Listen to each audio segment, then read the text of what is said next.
Nabi tidak mungkin berbohong. Apa maksudnya? Apa yang dikatakan Nabi pasti terjadi. Itu pasti terjadi. Masa tipu daya sudah terjadi. Bukan belum terjadi, sudah terjadi. Menghalalkan yang haram, mengharamkan yang halal. Menyalahkan yang benar, membenarkan yang salah. Sudah tak nampak mana yang hak dan mana yang batil, tak nampak. Kabur sekarang nih. Sekarang kita sendiri bingung. Mana pemimpin yang baik dan tak baik itu pun kita tidak tahu sekarang. Tidak tahu. Kenapa? Ya karena begitu keadaan kita hari ini, Bapak Ibu. Kenapa? Karena kita tertutup, terhijab. Inilah akibatnya kalau kita dininabobokkan dengan keadaan. Ulama mengatakan sunnatullah. Artinya apa? Kalau itu menjadi sebuah sunnatullah pasti terjadi, maka dikembalikan kepada rakyatnya, dikembalikan kepada kita. Bagaimana cara kita memilih itu? Nah sekarang cara kita memilih harus dikembalikan, disandarkan kepada apa? Disandarkan kepada poin-poin yang 6 tadi dan disandarkan kepada agama. Itu yang paling penting, Bapak Ibu. Tengok dulu agama dia seperti apa.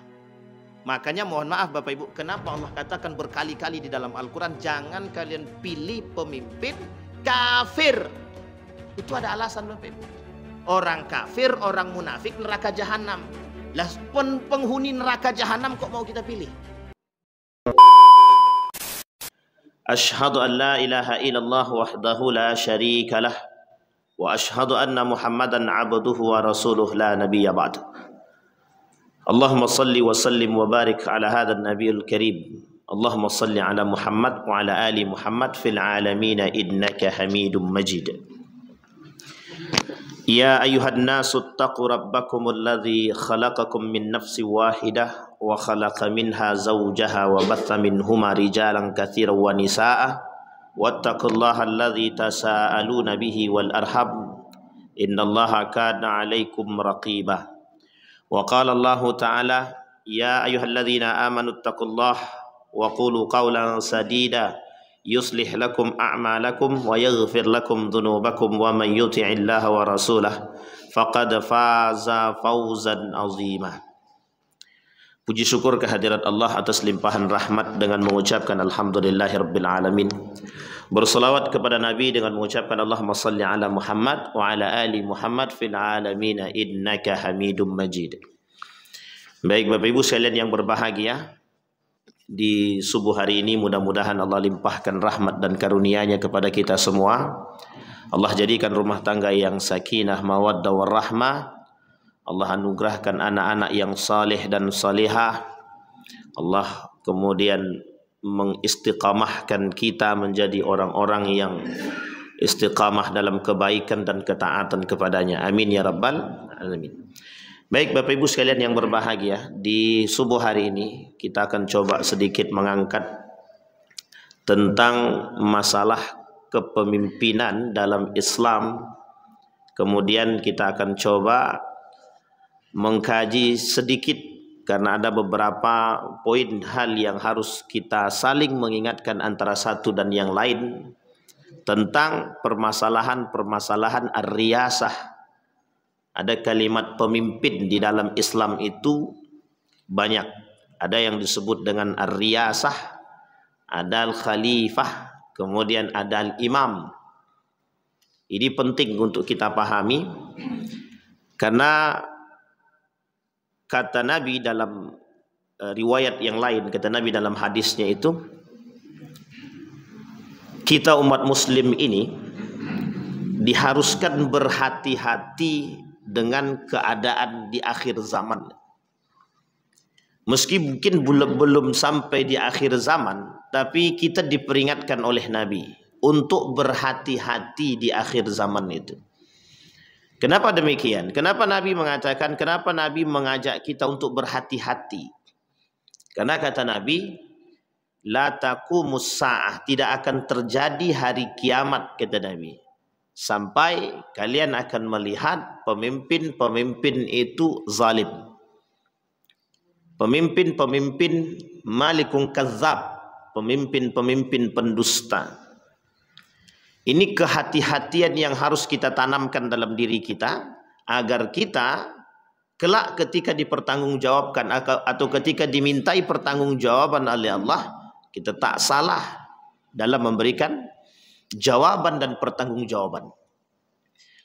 Dalam satu catatan, seorang ulama mengatakan berhati-hatilah kalian ketika berada di akhir zaman.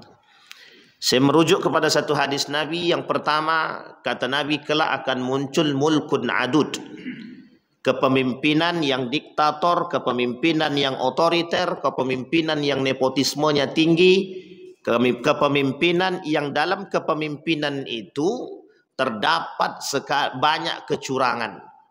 Namanya mulkun adud. 30 tahun setelah kepemimpinanku, kata Nabi.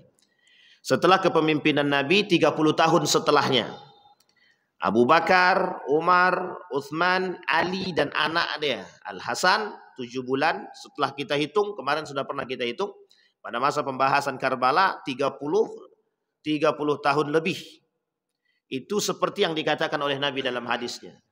Tapi kemudian kata Nabi, wa ba'da dzalika, setelah itu akan muncul yang disebut dengan mulkun adud, dimulai dari gerakan pertama ketika Muawiyah melakukan nepotisme terhadap anaknya, ketika anaknya dia angkat, dan mulai kepemimpinan itu bergeser.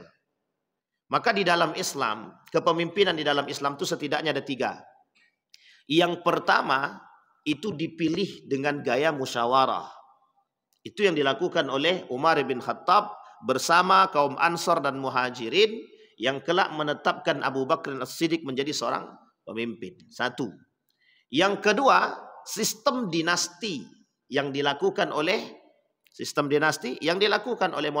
yang dilakukan oleh Muawiyah kepada anaknya, yang seharusnya dikembalikan kepada yang seharusnya dikembalikan kepada musyawarah, tapi kemudian dilakukan oleh Muawiyah, penunjukan anaknya sepihak, Yazid bin Muawiyah. Semenjak kejadian itu, pemilihan kepemimpinan sampai pada akhirnya masa runtuhnya Daulah Islamiyah atau Turki Utsmani, Daulah Utsmaniyah, masa itu semuanya sistem kekerajaan atau disebut dengan politik dinasti atau sistem dinasti. Yang ketiga, model penaklukan yang dilakukan oleh Daulah Abbasiyah kepada Umayyah dan Mongol kepada Abbasiyah. Begitu juga yang terjadi pada masa penaklukan yang dilakukan oleh Turki Utsmani, begitu juga kerajaan Saudi Arabia, dan beberapa penaklukan yang lain. Jadi 3 model. Yang pertama dipilih musyawarah, pemilihan dengan musyawarah. Kemudian yang kedua dengan sistem politik dinasti atau sistem kekerajaan. Yang ketiga penaklukan. Kalau sistem penaklukan itu jelas mana yang paling berkuasa. Daulah Abbasiyah tidak suka dengan Umayyah atau Daulah Umayyah atau Muawiyah dan lain sebagainya itu.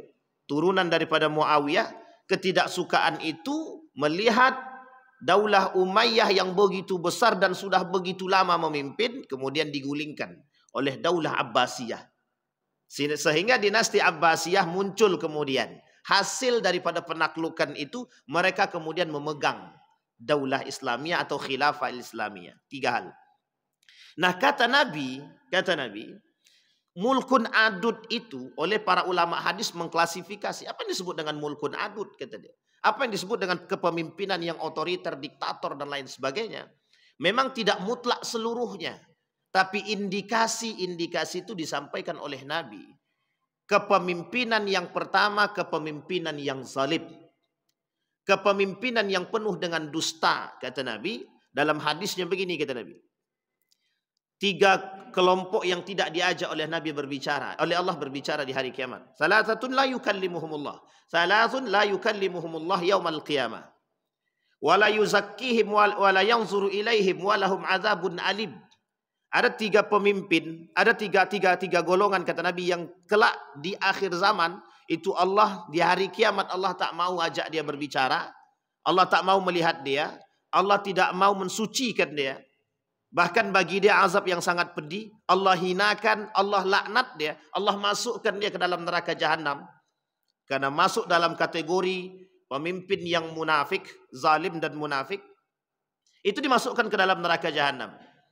Di antara 3 tersebut ada 1 poin yang paling penting di situ, disebut dengan malikun kadzab. Ada namanya malikun kadzab. Pemimpin penuh dengan kedustaan. Itu yang pertama. Tapi pada poin yang kedua, uniknya dalam hadis tersebut Allah juga, mohon maaf, Nabi juga mengatakan ada satu kriteria lagi. Rajulun baya'a imaman liyusiba minhud dunya aw li ya'khudhu minhud dunya. Ada orang-orang yang kemudian membaiat seorang pemimpin, yang baik itu pemimpinnya zalim ataupun tidak zalim, kemudian mengambil dia keuntungan daripada pemimpin tadi untuk mencari dunia. Nah, ini penting saya sampaikan. Biar kita paham dulu. Ini yang nyampaikan Nabi. Apa kata para ulama hadis menafsirkan hadis tersebut? Mencoba menjelaskan hadis tersebut. Kata ulama hadis tentang hadis ini, akan muncul orang-orang yang mendekat kepada pemimpin atau yang membaiat pemimpin, yang mengangkat calon pemimpin, tapi pengangkatan mereka, mohon maaf, tujuannya untuk mendapatkan dunia. Orang yang mencoba mengangkat seorang pemimpin, tapi tujuannya dunia. Apa maksudnya tujuan dunia? Ada yang dicari. Maka terserah mau pemimpin dia baik atau tak baik. Zalim atau tak zalim, fasik atau munafik ataupun mukmin. Maka dia punya tujuan. Sehingga Bapak Ibu sekalian yang berbahagia, kata para ulama, akan ada orang-orang seperti ini yang di dalam hadis ini disebutkan tidak akan Allah tidak mau melihat mereka, Allah tidak mau mensucikan mereka, Allah tidak mau mengajak mereka berbicara. Bagi mereka azab yang sangat pedih. Setidaknya ada 9 golongan. 9 golongan dalam hadis Nabi yang sudah dikerucutkan, ada 4 hadis yang berbicara tentang hal tersebut. 3 golongan ditambah dengan hadis-hadis yang lain menjadi 9 golongan ketika dikerucutkan oleh para ulama. 9 golongan. Di antara 9 golongan yang berbicara tentang kepemimpinan ada 2. Yang pertama yang tadi baya'a rajulun baya'a imaman liyusiba minhud dunya. Yang kedua, malikun kadzab, pemimpin yang pendusta, pemimpin yang memang dalam diri dia ada kedustaan. Dan tak salah ketika Nabi mengatakan dalam riwayat yang lain, kata Nabi, sanawatun hawas, hati-hati. Masa-masa tipu daya itu harus hati-hati. Nah, apa yang kita maksud? Yang kita maksud hari ini adalah kita butuh kecerdasan dalam mencari pemimpin. Kita butuh kekuatan, keimanan, akidah yang kuat, iman yang kuat, akhlak yang kuat dalam mencari pemimpin. Kelak akan kita sampaikan dalam kitab Al-Ahkam As-Sultaniyah, karakter-karakter pemimpin yang ideal itu seperti apa. Dan ini penting. Kenapa penting? Dan ini harusnya kita gerilyakan. Kita harus keliling masjid untuk menyampaikan hal-hal demikian. Kenapa? Karena masih banyak ternyata orang-orang yang memilih pemimpin, mohon maaf. Karena memang urusan perut. Tidak salah. Dan banyak orang-orang yang memilih pemimpin karena urusan perut. Karena memang Nabi mengatakan demikian, kata Nabi. Kelak yang menjadi di hari kiamat itu, kata Nabi, yang menjadi tujuan umat manusia itu ya perut dia. Nisa'uhum qiblatuhum. Perempuan menjadi kiblat mereka. Wa butunuhum himmatuhum. Butunuhum himmatuhum artinya perut mereka menjadi tujuan. Bapak Ibu sekalian yang berbahagia. Nah, itu yang disebut. Di dalam kitab Al-Ahkam As-Sultaniyah, kalau akan kita coba pemimpin yang ideal itu di dalam kitab Al-Ahkam Sultaniyah itu seperti apa. Kita gambarkan yang pertama, kata Al-Mawardi dalam kitab Al-Ahkam As-Sultaniyah tadi, karakter atau pemimpin-pemimpin yang disebut dengan ideal di dalam kitab Al-Ahkam As-Sultaniyah itu setidaknya ada 6 poin. Setidaknya ada 6 poin. Yang pertama, adil dengan ketentuan-ketentuannya. Kalimatnya adil. Disebutkan oleh Nabi di dalam riwayat yang lain, kata Nabi, yang mendapat 7, yang mendapatkan naungan di hari kiamat kelak. Satu di antaranya imamun adil. Imamun adil. Pemimpin yang adil. Kalimat pemimpin itu disebutkan di dalam Islam itu setidaknya 3 nama. Ar-Riyasa, Khalifah, kemudian Imam. Tapi ada satu lagi kalimat. Yang kalimat ini sama dengan ketika seorang pengembala mengembala. Disebut dengan ra'in. Maka kalimatnya kullukum ra'in wa kullukum mas'ulun an ra'iyatihi. Ini kalimat perlu untuk dipahami oleh setiap orang yang memimpin. Termasuk pemimpin rumah tangga. Kullukum ra'in. Setiap kalian itu punya rasa tanggung jawab. Wa kullukum mas'ulun an ra'iyatihi. Kalian bertanggung jawab atas masyarakat yang kalian pimpin. Maksud bertanggung jawab atas apa yang kita pimpin, kelak dipertanggungjawabkan di hadapan Allah. Kelakuan kita, pertanggungjawaban kita seperti apa, kebijakan kita seperti apa. Baik dalam rumah tangga, yang paling kecil sampai yang paling besar. Hari ini, mengapa pemimpin tidak mau kembali kepada itu? Karena mohon maaf, karena memang lingkungannya yang begitu. Jadi pembentukan juga dibentuk oleh pada satu tempat yang disebut dengan wadah tadi, ya lingkungan. Tidak salah. Kenapa ketika Profesor Dr. Haji Yunar Ilyas mengatakan kepada anggota dewan itu, tolonglah kalian pelajari bukunya Umar bin Khattab. Tapi tidak ada yang mau mempelajari. Justru mereka minta, apa kata mereka? Kalau gitu tolong Prof belikan. Tolong Muhammadiyah belikan buku itu untuk kami para anggota dewan. Saya bilang, oh kok malah disuruhnya anggota dewan malah nyuruh profesor. Itu MUI dan Muhammadiyah. Pimpinan MUI dan pimpinan Muhammadiyah disuruh untuk membeli buku Umar bin Khattab. Kalau mereka mau, apa kata Prof Yunar Ilyas ketika itu disampaikan dalam forum itu? Kalau kalian mau membaca buku tentang Umar bin Khattab, niscaya kalian tahu model kepemimpinan Umar bin Khattab. Kira-kira pertanyaannya, kalau seandainya ada gaya kepemimpinan Umar bin Khattab, mau ada maling, ada korupsi? Kan tidak mungkin. Kecil kemungkinan ada namanya koruptor-koruptor itu. Bayangkan ketika Cina menerapkan sistem koruptor itu dengan hukum mati. Dulu pernah mau dibuat di Indonesia. Tapi itu ditolak mentah-mentah dengan dalil yang begitu banyak gitu. Dan ini diperdebatkan dalam beberapa forum perdebatan, baik dari kalangan mahasiswa sampai kalangan akademisi. Itu diperdebatkan sampai menjadi hal-hal yang memang diperdebatkan. Itu yang pertama, imamun adil. Nah sekarang pertanyaannya, bagaimana karakter imamun adil tadi? Karakter imamun adil itu dikembalikan kepada poin pertama. Bagaimana tingkat keimanan dan akidah dia. Orang yang beriman mesti bisa adil. Orang beriman, pertanyaannya hari ini beriman atau beramin. Itu misalnya. Kenapa? Karena kalau orang beriman, kalau dia betul-betul kembali kepada akidah yang baik, iman yang baik, paham tentang agama, maka ilmu mempelajari riyasah sebelum menjadi seorang pemimpin wajib.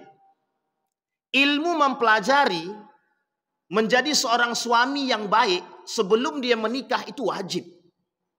Ini tidak ucuk-ucuk nikah saja. Sehingga mohon maaf, yang terjadi adalah kerusakan dalam rumah tangga karena kedua belah pihak. Baik suami maupun istri tidak paham bagaimana kerjanya, tanggung jawabnya, seharusnya seperti apa, tidak tahu. Sehingga memang tak salah ketika Nabi mengatakan kebodohan yang tersisa, kepintaran itu diangkat. Yurfa'ul ilma wa yathbutul jahlu. Apa maksudnya? Orang hari ini mau jadi pemimpin tapi tak pernah belajar bagaimana menjadi seorang pemimpin. Mereka tidak mempelajari bagaimana kriteria-kriteria pemimpin di dalam Islam. Sehingga yang terjadi adalah kebodohan yang nyata. Naik jadi pemimpin tapi mohon maaf pemimpin bodoh. Yang terjadi apa? Merusak masyarakat. Tapi tak salah ketika Nabi mengatakan dalam riwayat yang lain, kata Nabi dalam riwayat yang lain, pemimpin yang Anda pilih cerminan daripada diri Anda sendiri.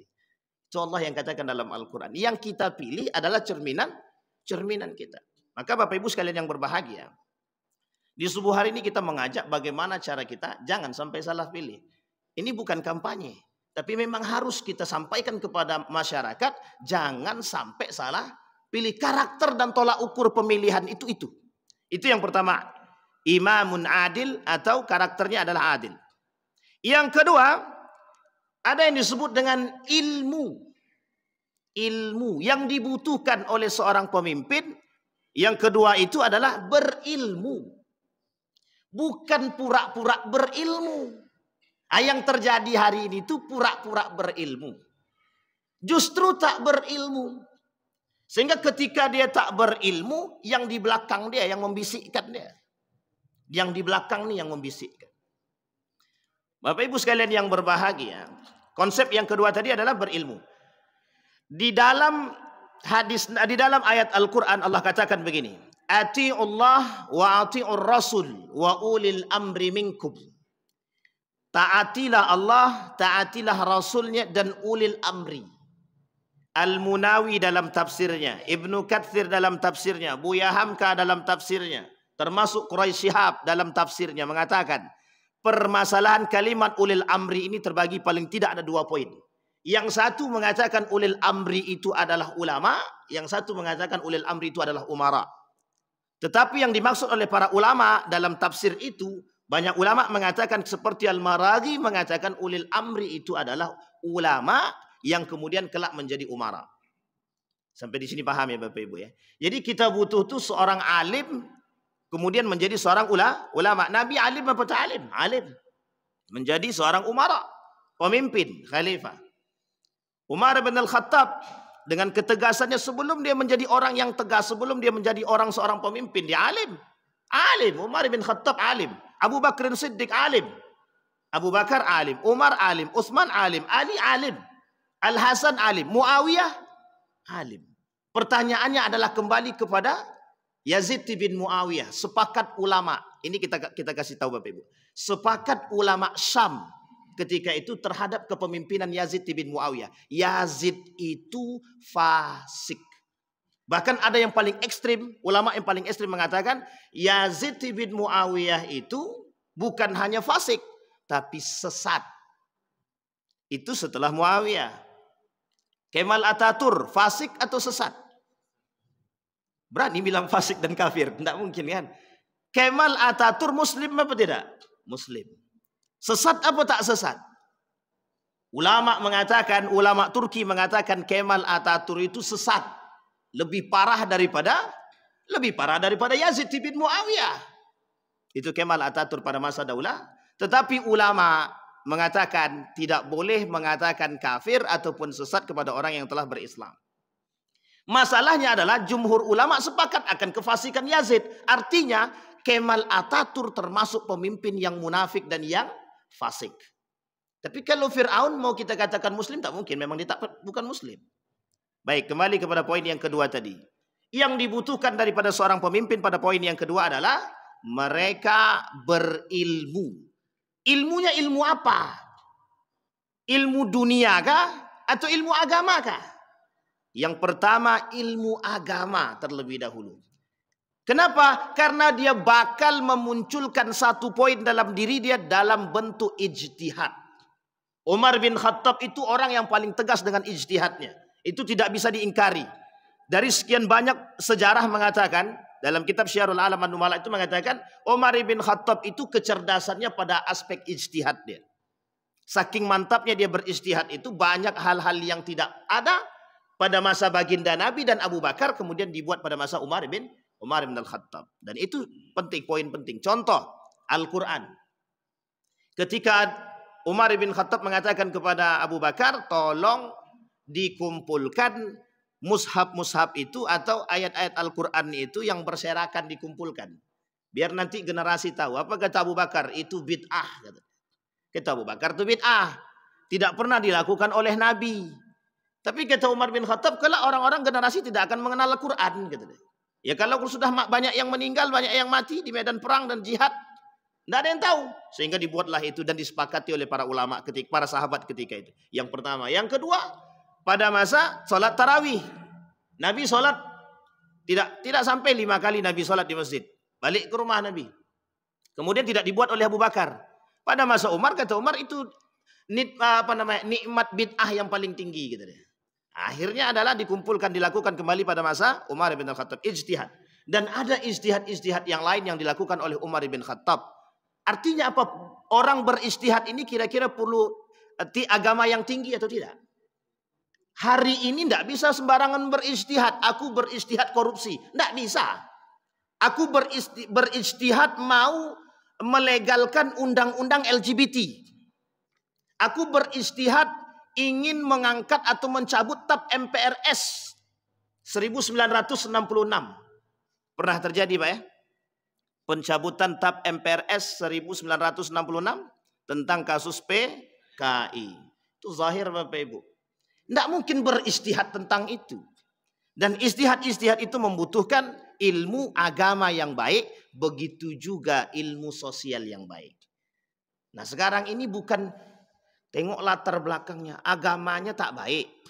Tapi dia cerdas Ustaz. Tapi dia adil. Dari mana datangnya mereka bisa adil tapi tak ngerti agama? Orang yang mengerti agama belum tentu adil, bagaimana orang yang tidak mengerti agama? Oh, ini poin penting bagi kita.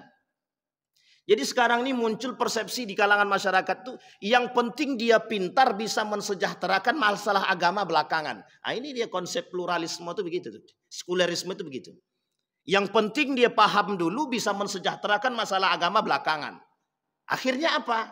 Yang sekarang dipilih itu ya begitu modelnya. Artinya apa? Yang penting dia pintar dulu, cerdas dulu, belusukan dulu, terserahlah. Mau nanti dia beragama atau tak beragama, bisa baca Al-Fatihah atau tidak, terserah. Sehingga yang terjadi adalah, mohon maaf, pemimpin cerminan masyarakat. Akhirnya apa? Kita butuh, yang paling penting kita cerdaskan itu bukan hanya calon pemimpin, bukan hanya pemimpin, yang perlu dicerdaskan itu masyarakat. Karena tukang coblos itu. Sehingga muncul dalam pertanyaan, berdosakah ketika kita salah memilih? Kalau memilihnya dengan nafsu, berdosa. Aku tahu dia dan aku bisa dapatkan keuntungan dari aku coblos dia. Nah, itu dia, kalau udah begitu tuh salah apa tak salah? Salah, berdosa. Memilih pemimpin yang kemudian, mohon maaf, kita tahu kezoliman pemimpin. Kita tahu kefasikan dia. Ini tahu fasiknya dia, tahu munafiknya dia, tahu ahli korupsinya dan lain sebagainya. Masih dipilih juga. Ini muskilah. Berdosakah kita memilih pemimpin yang zalim? Berdosa. Jelas dosanya. Kalau ada pemimpin yang tidak zalim, kemudian ada pemimpin yang zalim, yang kita pilih yang mana? Jelas yang tidak zalim, Ustaz. Betul. Kalau semuanya zalim, gimana kita milihnya?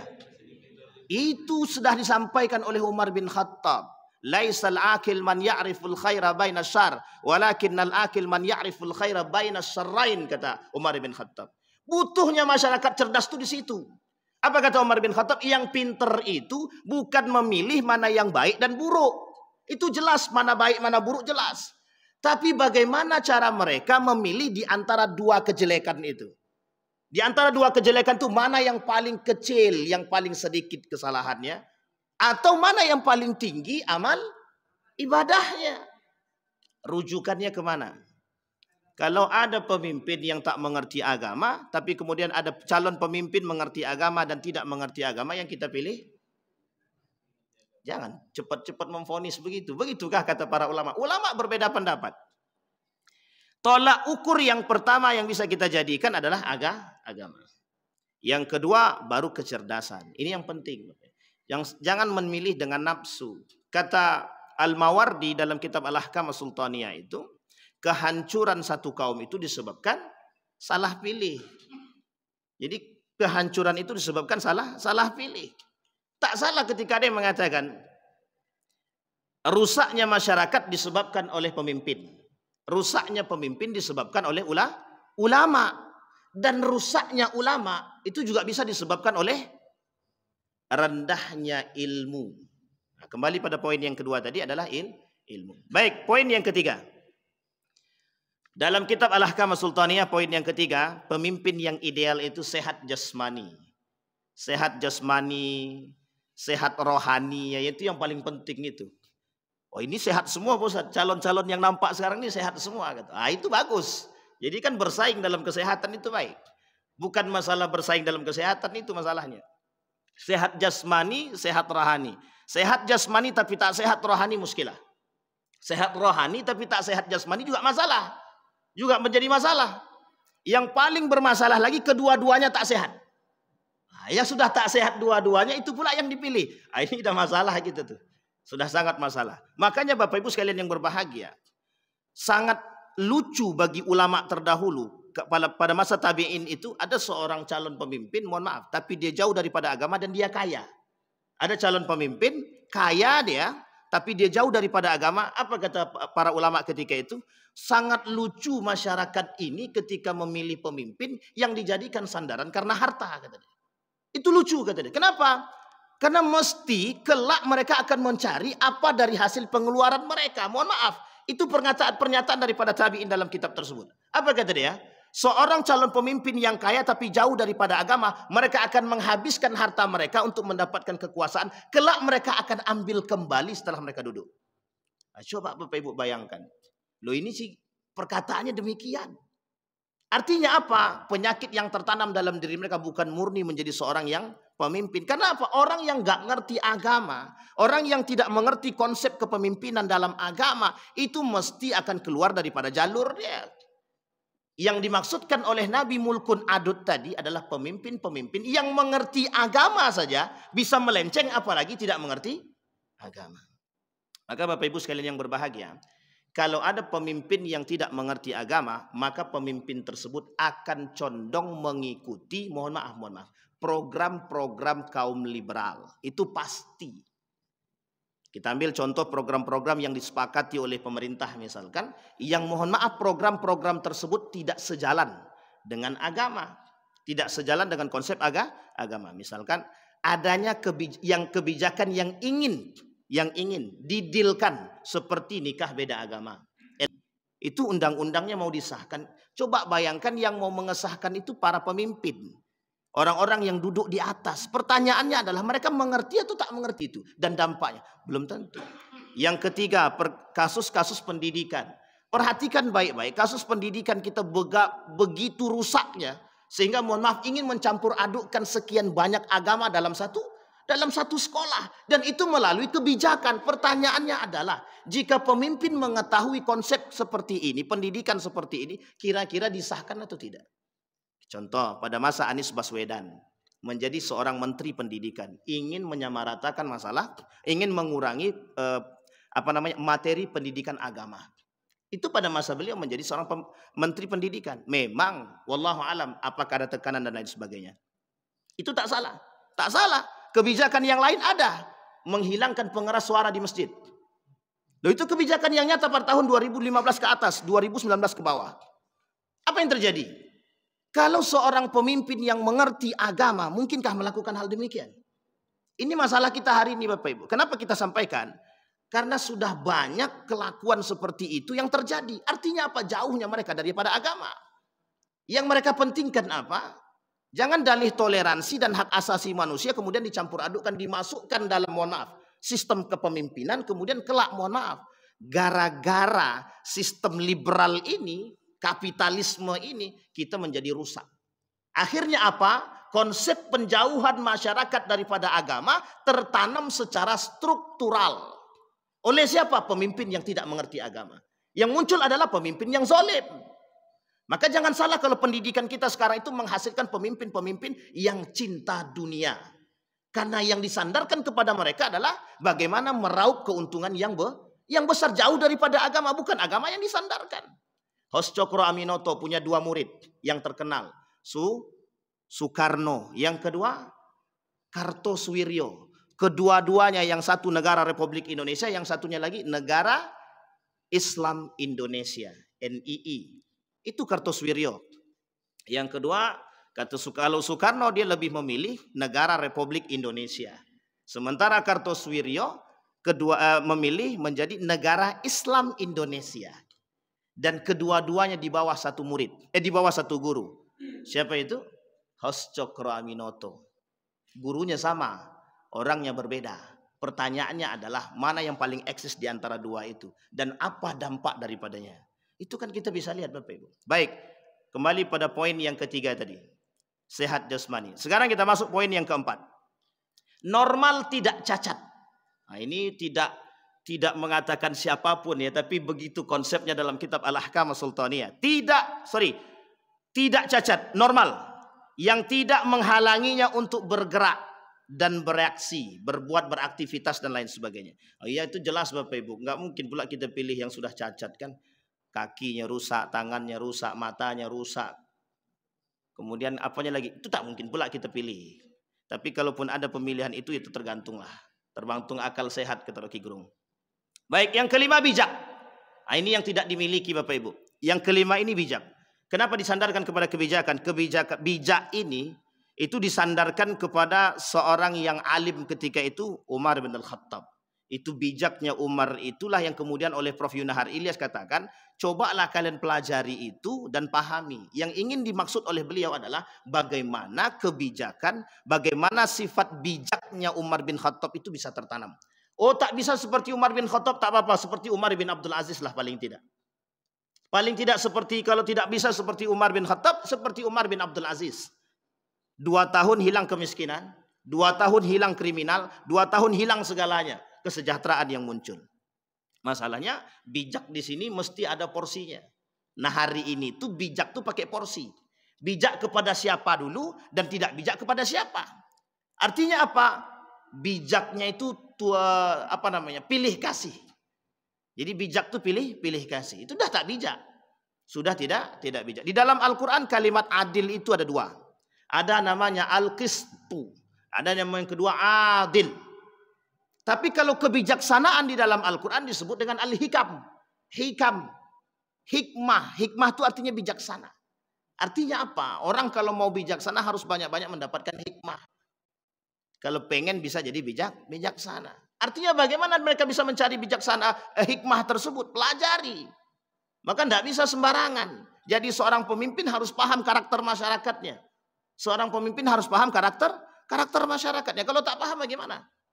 Baik, yang terakhir, yang keenam, berani. Nah ini dia masalah kita hari ini Pak.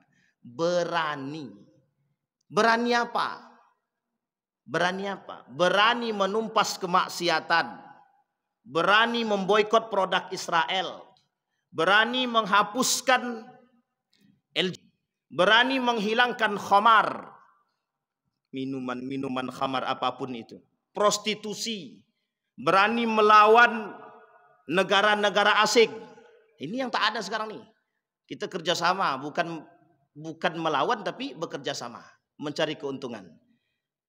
Keberanian Umar bin Khattab itu tertanam. Keberanian Sultan Abdul Hamid itu nyata. Sultan Abdul Hamid itu yang dilawannya para saudagar kaya Yahudi. Baik dari Jerman, Inggris, Prancis. Datang minta tanah meskipun kecil. Apa kata Sultan Abdul Hamid? Tidak ada sedikit tempat pun untuk dirimu. Itu Sultan Abdul Hamid. Sekarang kita butuh Sultan Abdul Hamid yang lain. Kenapa? Kekacauan negara ini disebabkan karena apa? Jauhnya mereka dari agama. Muncul pernyataan dari kaum liberal. Apa kata kaum liberal? Yang hari ini kita butuhkan bukan agama. Karena kalau agama yang dimasukkan ke dalam kepemimpinan, rusak negara ini. Nah, begitu konsep mereka. Artinya apa? Orang yang bisa membangun negara, memimpin negara ini orang-orang yang cerdas tanpa agama. Ini konsep siapa? Komunis. Ini konsep siapa? Kapitalis, Marxis. Ini perlu kita sampaikan Bapak Ibu. Konsepnya komunisme. Ideologi komunisme itu ideologi anti Tuhan, anti agama. Anti Tuhan, jangan salah Bapak Ibu, PKI masih hidup. Mati belum? PKI itu masih hidup. Yang harus kita antisipasi kebangkitannya. Harus berani kita tumpas itu Pak. Harus berani. Kalau satu orang mungkin lemah, kalau rame-rame kuat. Masalahnya hari ini bergerak sendiri-sendiri. Umat muslim hari ini tuh bergerak sendiri-sendiri. Pemimpinnya kemana, rakyatnya kemana. Rakyatnya menolak, pemimpinnya bergabung. Coba kita ambil contoh misalkan kasus Israel. Kasus Yahudi. Kasusnya Palestina. Masyarakatnya memboikot produk Israel. Pemerintahnya memberikan masuk. Gimana mau nyambung? Sampai kapan kita mau begitu? Masyarakatnya kuat memboikot, tapi pemerintahnya mau memberikan ruang untuk masuk. Artinya apa? Tidak ada satu hal yang sejalan. Tidak sama pemikirannya. Nah, kita butuh tuh pemimpin-pemimpin yang berani. Berani mengambil kebijakan, berani mengambil keputusan, berani melakukan, berani. Yang paling penting adalah berani terhadap kemungkaran. Al-amru bil ma'ruf itu penting. Tapi di antara itu ada yang lebih penting, an-nahyu 'anil munkar. Sekarang pertanyaan kita yang kita butuhkan an-nahyu 'anil munkar atau al-amru bil ma'ruf? Mana yang kita butuhkan hari ini? Kedua-duanya. Jangan pilih satu. Kalau pilih satu tak jelas kita nanti. Al-amru bil ma'ruf, an-nahyu 'anil munkar. Yang hari ini kita harus lakukan menggalakkan an-nahyu 'anil munkar. Ya gimana Pak Ustaz? Duit sudah disorong gimana? Bagaimana kita mau menumpas khomar-khomar itu? Orang dia bayarannya lebih besar. Nah, gimana Pak? Toko-toko menjual, mohon maaf, toko-toko menjual minuman-minuman khamar. Ketika hendak ditutup, ya disorong duit. Ya kalah. Yang kalah apa? Karena contoh pemimpin yang mohon maaf, pemimpin yang cinta dunia. Yang didahulukan apa? Kesejahteraan masyarakat atau kesejahteraan diri dia dulu? Tangan kanan melarang, tangan kiri menerima. Jadi apa yang terjadi? Tutup setengah pintu. La ilaha illallah. Artinya apa Bapak Ibu sekalian yang berbahagia? Kita ambil contoh yang lain. Pemerintah menutup seluruh website pornografi. Betul. Sekarang pertanyaannya, ada nggak kunci untuk membuka itu? Ada kuncinya tidak dihapus. Lah yang ditutup website yang mana? Website yang sudah nampak, yang tak nampak, yang bisa dibuka, ada kuncinya. Itu tidak dihapus. Kenapa? Yang menikmati. Ini pertanyaan Pak. Kasus sudah jelas Pak. Kasusnya apa? Banyak, mohon maaf. Mereka itu duduk sambil nonton. Artinya apa? Ini bukan masalah keberanian. Berani menutup, tapi itu tadi tangan kanan menutup, tangan kiri menerima. Sehingga tutupnya setengah pintu. Artinya apa? Hari ini kebijakan-kebijakan itu kalau tidak didasarkan kepada agama yang kuat, tidak didasarkan kepada kebijaksanaan, akan menghasilkan kebijakan-kebijakan yang tidak sesuai dengan nalar dan tidak pro kepada agama. Nah, Bapak Ibu sekalian yang berbahagia, yang kita butuhkan hari ini adalah bagaimana kebijakan-kebijakan itu bisa pro terhadap agama dan tidak tebang pilih. Tidak tebang pilih. Yang terjadi hari ini adalah itu yang terjadi. Apa itu? Kepada agama yang lain mereka aman. Kepada yang satunya lagi, kepada agama Islam, mereka tidak aman. Kenapa? Karena Islam dianggap sebagai agama perusak. Makanya bahasanya seorang pemimpin itu mengatakan bahwa agama itu adalah musuh negara. Itu jelas Bapak Ibu. Jangan dibilang tidak ada maksud. Nah, masuk pada konsep kita perang pemikiran tadi. Bahasa mereka adalah agama adalah musuh negara. Artinya apa? Mereka akan ingin melahirkan para pemimpin-pemimpin yang mohon maaf tidak pro terhadap agama. Baik Bapak Ibu sekalian yang berbahagia. Nah, kata dalam surat Az-Zukhruf, kelak gambarannya adalah pemimpin yang kita pilih adalah seperti daripada rakyatnya. Artinya apa? Pemimpin yang kita pilih itu cerminan daripada rakyatnya.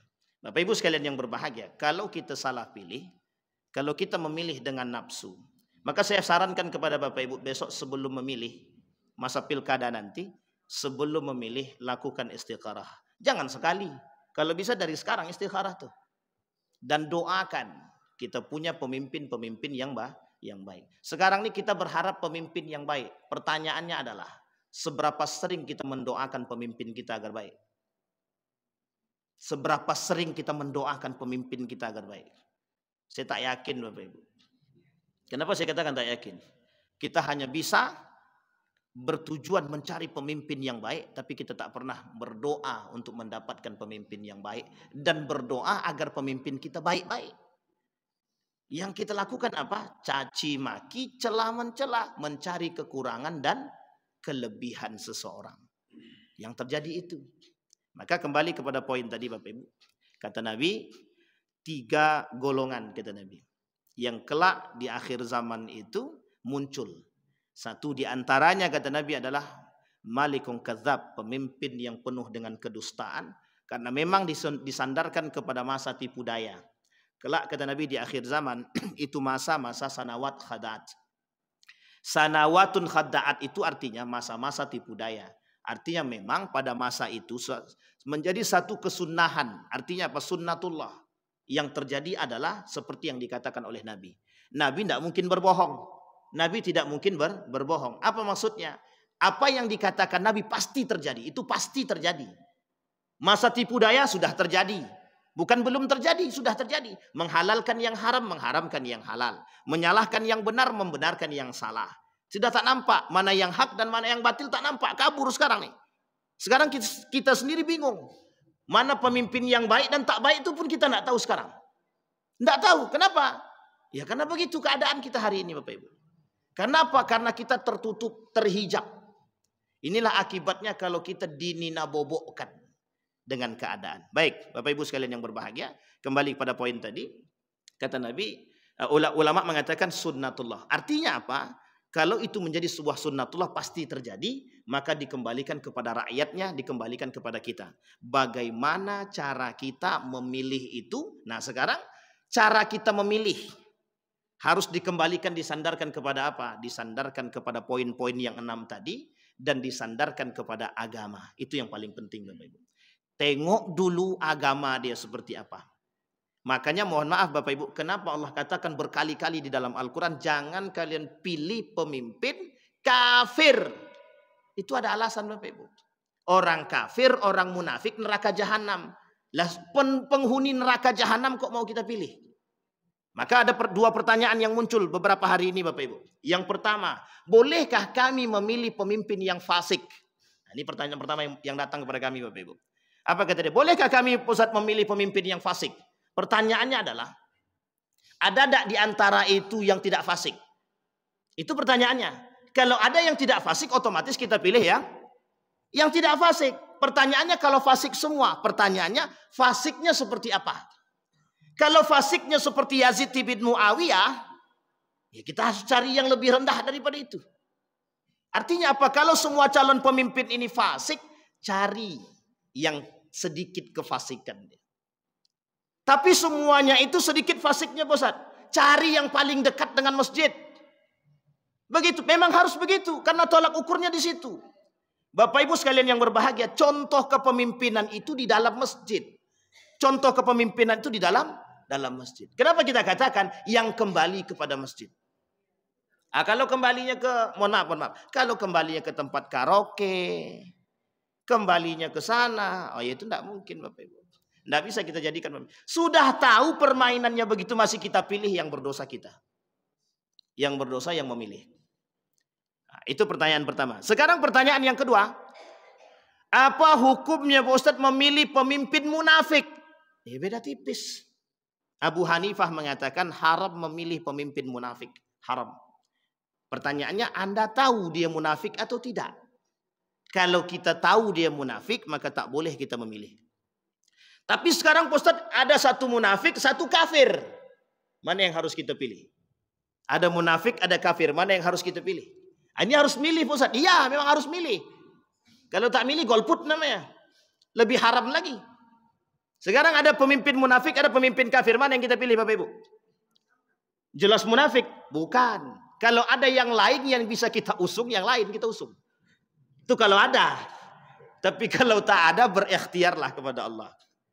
Sampai di sini paham Bapak Ibu? Karena kalau kafir yang memimpin sama. Kalau munafik yang memimpin, ya sebenarnya yang lebih berbahaya di antara kafir dan munafik itu adalah munafik.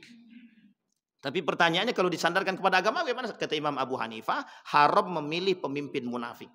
Itu kata Imam Abu Hanifah. Baik, poin pertama, memilih pemimpin yang fasik, ulama berbeda pendapat, tergantung tingkat kefasikan dia. Artinya apa? Kalau memang tidak ada pilihan, maka diperbolehkan memilih itu dengan catatan ada orang-orang yang bisa memberikan nasihat kepada mereka. Kalau tidak ada orang-orang yang memberikan nasihat, ini bermasalah. Maka sebagai seorang pemimpin wajib, bagi seorang pemimpin wajib menggandeng orang alim agar bisa memberikan nasihat. Masalahnya bukan itu Ustaz. Masalahnya astagfirullahaladzim, na'udzubillahi min dzalik. Masalahnya adalah bagaimana alimnya, bagaimana seorang yang ulama tadi, yang alim tadi, apakah dia bisa lebih kuat daripada seorang pemimpin tadi atau tidak. Masalahnya hari ini begitu Bapak Ibu. Ada namanya Izzuddin, Abu Izzuddin. Pada masa Abu Izzuddin itu suara dia paling didengar, yang paling didengar oleh pemimpin, oleh masyarakat. Sehingga satu ketika keinginan pemimpin tersebut itu bertolak belakang daripada keinginannya Abu Izzuddin. Apa kata Abu Izzuddin? Kalau begitu ambil urusanmu, aku tinggalkan dirimu. Sama seperti siapa? Imam Al-Ghazali. Imam Al-Ghazali begitu. Ketika dimintai nasihat, dinasihati. Pemimpinnya jalan baik. Ketika masih baik pemimpinnya, Imam Al-Ghazali masih ngikut dan menjadi penasehat. Tapi ketika menyeleweng dari yang seperti yang dikatakan oleh seperti yang dilakukan oleh pemerintah dan menyeleweng daripada agama, apa kata Imam Al-Ghazali? Hari ini aku keluar dari kepemimpinanmu. Ya, coba bayang. Sekarang tidak begitu. Yang penting kita dukung lah, kan begitu. Nah, ini menjadi masalah.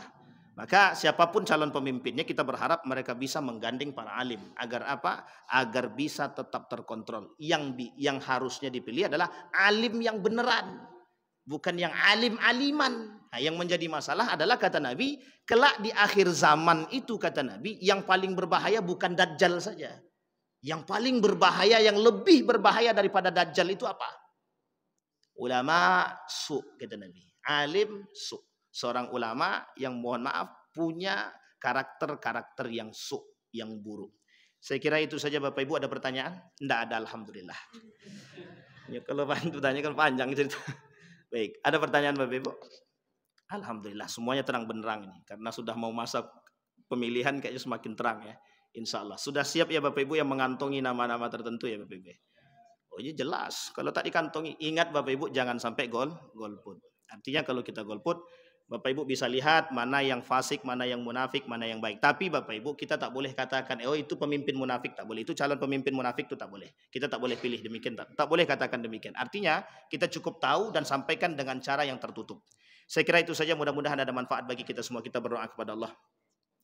A'udzu billahi minasyaitonir rajim. Bismillahirrahmanirrahim. Alhamdulillahirabbil alamin.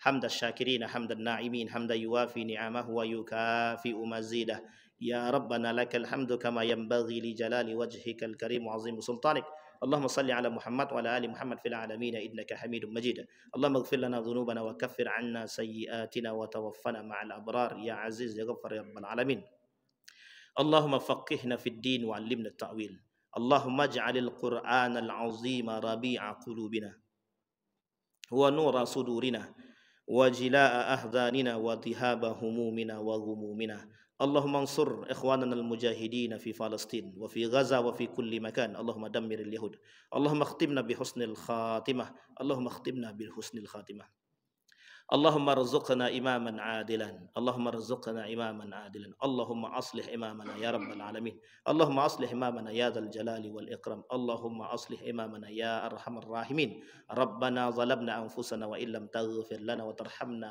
لنكونن من الخاسرين ربنا آتنا في الدنيا حسنة وفي الآخرة حسنة وقنا عذاب النار والحمد لله رب العالمين السلام عليكم ورحمة الله وبركاته